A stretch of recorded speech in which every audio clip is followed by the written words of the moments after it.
Hello everyone, June here. It is no secret that I love cookbooks. If you are observant and you've watched some of my other stuff, you probably have noticed that I have quite a few cookbooks. These two shelves back here behind me are actually full of them, and I have a third shelf in my office also full of cookbooks. All in all, I have over 400 cookbooks and I love every single one of them. But today I want to share with you my 2015 cookbook purchases.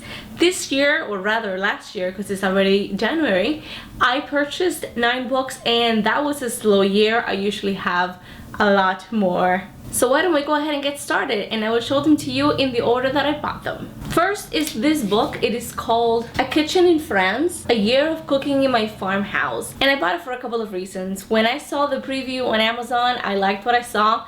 And second, I am a Francophile and I love everything French, and I particularly love French food. And to top it all off, I love French country food, and the book is just beautiful. And if you see all these tags here, that is just the recipes that I have marked to make. If they are on the side, they are ones I like, and if they are on the top like here, they're ones I really want to try. Next up is a book called The Best Homemade Kids Lunches on the Planet, and I bought it to make lunches for my son for school. The lunches that I made from this book he loved, and as you can see, I have tagged quite a few lunches to try. And I mean, there are things like egg salad sandwich, that's pretty normal to have in a lunch book. Candy apple sandwich. There's one recipe in particular that I believe is called the elephant sandwich, and my son really likes it, so I absolutely recommend it. Book number 3 is called The Homemade Pantry, 101 foods you can stop buying and start making. And I have actually made a few things from here. The Pop-Tarts are really good, and they have their version of goldfish crackers, and I made those and they just flew off the counter because they were so good. We just ate them. The kid didn't actually get a chance to take them to school. Book number 4 is the Baking Bible, and it is big and heavy, but I love to bake, and I have actually a lot of other baking books, and this one is very good. As you can see, I have marked a lot of things on here, and I have actually also made a few things from it, and everything has been so good so far, and the recipes are pretty foolproof. Book number 5 is Sheet Pan Suppers. Who doesn't love one pot meals? Just one pot to clean up, no mess, no fuss. Again, I have tried a few recipes from the book and they have been great. They are very simple to make. Book number 5 is the Lemon Cookbook. I love lemon, I love citrus, I love tart.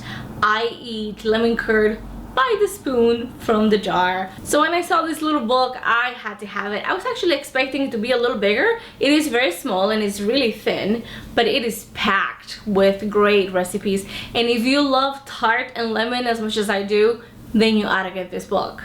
Book number 7 is A Lighter Way to Bake. This is a book from a British chef, and I actually saw her first on TV. I think it may have been on the Cooking Channel, or the Food Network. I think it was the Cooking Channel for sure. And she was baking some cute little tartlets, and they look so good. And then I looked her up, and she's really big in the UK, and I'm surprised I hadn't heard about her before because I do like a lot of the UK chefs. So I bought the book, and it is actually really good. I made the pretzel buns from here, and they were delicious. Book number 8 is simply Nigella, and all of the other Nigella books that I own were actually bought in the UK, so they have the UK measurements. This one was bought here in the United States, and so the measurements have been translated to American cups and teaspoons and so on and so forth. But I haven't cooked anything from it yet. I only bought it in November, but if her past books are anything to go by, everything is gonna be wonderful. And book number 9 is One Pot from the Martha Stewart Living Kitchens, and I actually got this only about 3 weeks ago, and I have already cooked 2 things from it, and they have been amazing. I am not a fan of Martha Stewart as a person, but I will give her that her people write good recipes, and everything that I've ever tried with the Martha Stewart name on it as far as recipes and books go have been good, so I have high expectations for this book.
sit down.